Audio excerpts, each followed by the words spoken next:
Hey Dylan, just wanted to ask, how was yesterday getting back on the practice field, and how do you feel from a health standpoint? Getting back out there yesterday, I felt really good. I feel really great actually being out there with my teammates again. Being that it's been a year, since I've been out there, and as far as like my health, I feel really good. I just need to keep, just keep getting better, just like far as developing that feel for being on the field again. Said since it's been a while, but other than that, it's been great. Dylan, I want to ask you about the importance of this season going off without a hitch for you, considering you were injured all last year. How important is it for you to be able to show that you're 100% back in your last year of college? It's very important. I want to be able to, put like a punctuation on the back end of my career here at Alabama, and at the same time, I want to be able to affect my teammates. That's the reason why I came back. I care about them, and I love them. So for me, it's to be able to affect them and get our guys back to how we used to be.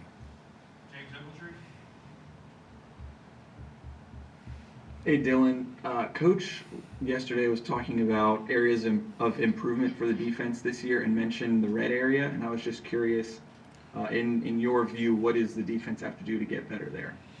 I honestly feel like the defense as a whole just needs to get better with communication, and everyone just has to be confident. And I feel like with me being out there, it gives guys a sense of security and confidence in our communication to where we'll be able to communicate from one side of the field to the other. So another thing we also need to work on is making teams one-dimensional. So, and we have to have that mindset, when we go out on the field. So it's more so like more of a mental thing. So that's what I've been trying to focus on since I've been back. Dylan, Alabama's defense, the standard there is incredibly high, and obviously it slipped a little bit last year. How frustrating was that for you watching that? Do you think you could have made a difference in that, and what difference do you think you'll make this year? Oh yeah, of course I feel like I could have made a difference, but you can't look back on the past or reminisce on things. You have to keep moving forward.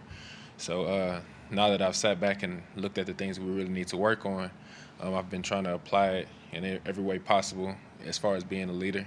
Not trying to be like a hard-nosed leader, just trying to be like one that can understand his teammates and be there for his brothers. So he's just trying to get there, slowly but surely.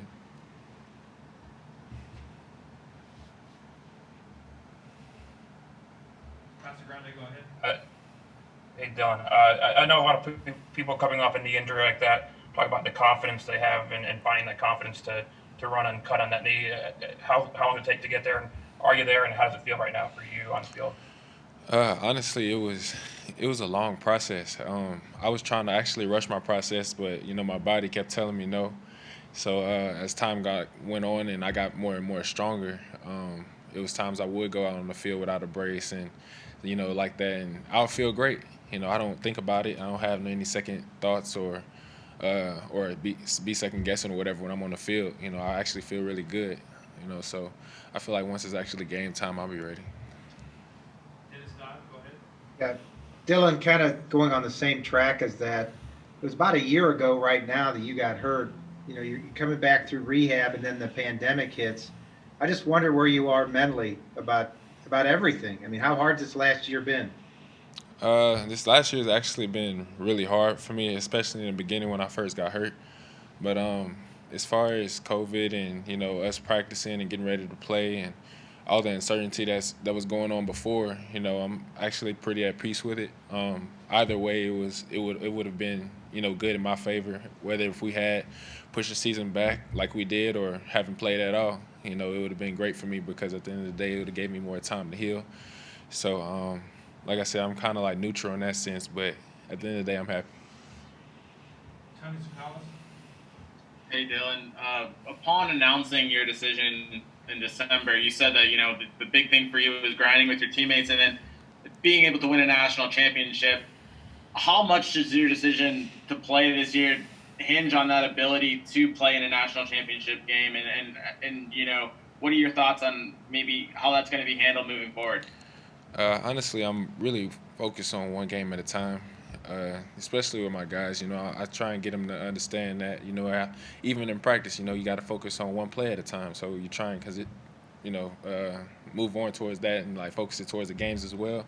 So I try and use it in every single situation that we go into. But as far as like our readiness and how we want to execute what we want to execute, I feel very confident in that. Especially with me being able to be hands-on with guys and getting the guys' heads and be a a leader on the team. I'm happy to be able to do that. Dylan, what's your impression of the new Sports Science Center and the guys who are running it, especially, well, I don't want to say in comparison to last year, but what's different? Actually, for me, nothing's really different. I'm actually very familiar with these guys. I actually helped coach with recommending them, to come here. They were my strength and conditioning coaches at IMG Academy, my senior year of high school. And whenever I was over there, they, put out very good results and dropped my 40 time, got me stronger. I was healthy throughout the season. I've had nicks and knacks every now and then. That's football, but I felt great when they were my coaches. But now, it's even better. It brought back old memories. Thank you, John. Zener next. A couple more. Hey, Dylan. I'm just wondering, after what you went through last season, and then you made it I don't know if it's a tough decision or easy decision to come back, and then you got COVID. Mm-hmm. Were there points where that was going through your mind, where it was discouraging, whether it was frustrating? What went through your mind with all that going on, with the uncertainty about the season? Oh yeah, it was very frustrating because I'm not the type of person that likes when things are up in the air or stuff like that. I like for things to be certain. So having all of that going on and having to try and focus and keeping like a purpose in mind, knowing that I'm doing all of the workouts and the training for a reason. It was hard, self-motivating myself to do that, but being able, I was overcome it and be at the point where I'm at now. I'm grateful. Two more, Charlie and then Steve. Hey Dylan, I just want to ask, watching from the sideline last year, what did you think of the job that Shane Lee and Christian Harris did as true freshmen stepping in for you and Josh? I actually think they did really great, as true freshmen. They did better than what I could have did at that time, because I know when I was a freshman in August, I was still learning, so, I commend them for doing a great job and stepping up and taking up that role. And only losing 2 games with two middle linebackers as freshmen, that's great. So them coming back this year and me being able to help them and lead them and give them, some of the things that's helped me along the way and pass on my knowledge, it's a great feeling. Okay, we'll finish up with Steve. Dylan, one of the guys in the back that came with you in 2017 was Daniel Wright. Where have you seen him grow the most as a player and as a leader in that secondary?